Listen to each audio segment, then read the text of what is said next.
কিয়ামতের 3 দিন আগে সূর্য আর পূর্ব দিক থেকে উঠবে না, পশ্চিম দিক থেকে সূর্য ওঠা শুরু করে দিবে।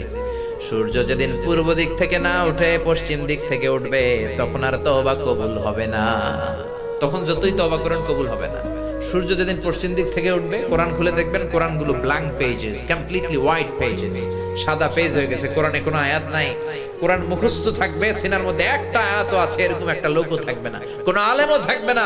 সব আলেম ওলামা মুমিন বান্দাদের বাম বগলের এইখানে একটা ফোড়া হবে, ওই ফোড়ার ব্যথায় সব মুমিনরা মরে লাশ হয়ে যাবে। শুধু কাফের মুশরিকদের উপর কিয়ামত প্রতিষ্ঠিত হবে। চিল্লায় কোন ঠিক কিনা? তার মানে কিয়ামতের আগ দিয়ে পশ্চিম দিক থেকে সূর্য উঠলে তওবার দরজা বন্ধ।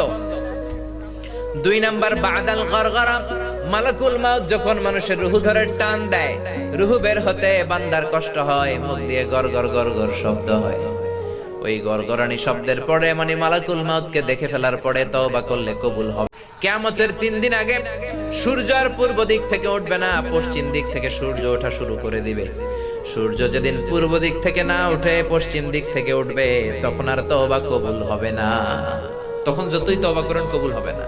সূর্য যেদিন পশ্চিম দিক থেকে উঠবে, কোরআন খুলে দেখবেন কোরআনগুলো blank pages, completely white pages, সাদা পেজ হয়ে গেছে। কোরআনে কোনো আয়াত নাই। কোরআন মুখস্থ থাকবে, সিনার মধ্যে একটা আয়াতও আছে এরকম একটা লোকও থাকবে না, কোনো আলেমও থাকবে না। সব আলেম ওলামা মুমিন বান্দাদের বাম বগলের এইখানে একটা ফোড়া হবে, ওই ফোড়ার ব্যথায় সব মুমিনরা মরে লাশ হয়ে যাবে। শুধু কাফের মুশরিকদের উপর কিয়ামত প্রতিষ্ঠিত হবে। চিল্লায় কোন ঠিক কিনা? তার মানে কিয়ামতের আগ দিয়ে পশ্চিম দিক থেকে সূর্য উঠলে তওবার দরজা বন্ধ। 2 নাম্বার বাদাল গরগরা, মালাকুল মাউত যখন মানুষের রূহ ধরে টান দেয়, রূহ বের হতে বান্দার কষ্ট হয়, মুখ দিয়ে গরগর গরগর শব্দ হয়। ওই গরগরানি শব্দের পরে মানে মালাকুল মাউতকে দেখে ফেলার পরে তওবা করলে কবুল হবে।